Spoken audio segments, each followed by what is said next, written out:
Some of you may have gathered that I'm not a big fan of Donald Trump, and I don't see him as a great advocate for liberal democracy. Nonetheless, it is important to really probe his appeal beyond the surface level.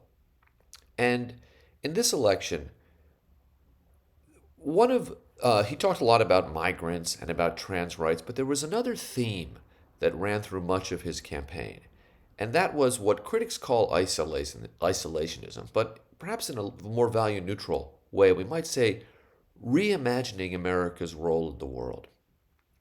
And there has long been an enormous gap between elites who see it as important for the United States to see a global power, who see American interest everywhere, and ordinary voters who don't care about those things.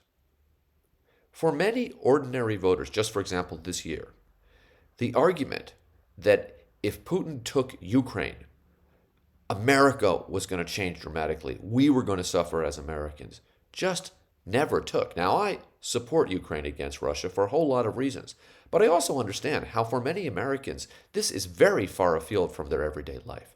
And for decades, the political establishment of both parties has tried to tell Americans otherwise, but they've never proved that point, and they've never made that argument compellingly.